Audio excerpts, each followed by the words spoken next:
les Français ont toujours adoré les gadgets tout en étant, et ce n'est pas un paradoxe, assez technophobes.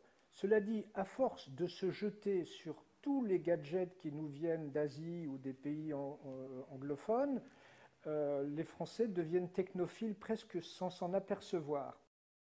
Jusqu'à présent, il n'y avait aucun support de communication sur lequel on pouvait s'exprimer à la fois avec du texte, avec du son, avec des images fixes, avec des images animées. C'est devenu possible avec l'ordinateur et maintenant, c'est l'âge d'or du riche média grâce à la tablette qui, elle, constitue un support où tous ces moyens d'expression peuvent se conjuguer, s'harmoniser, se compléter. Donc oui, le français va rester amateur de gadgets. Oui, grâce à sa boulimie de gadgets, il va devenir technophile. Et oui, il va devenir un utilisateur de plus en plus averti, donc exigeant, de contenu produit en rich media.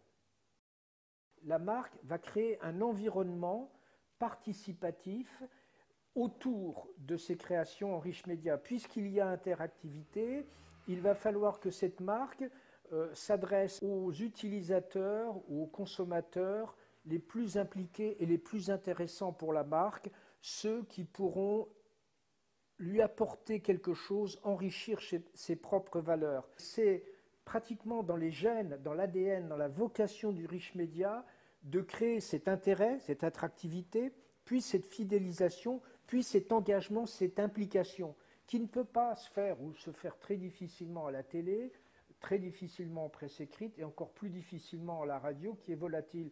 À l'intention des PME, des TPE, voire des créateurs complètement isolés qui ont très peu de moyens, le rich media est d'autant plus recommandé et recommandable qu'en fait ça ne coûte pas cher à faire.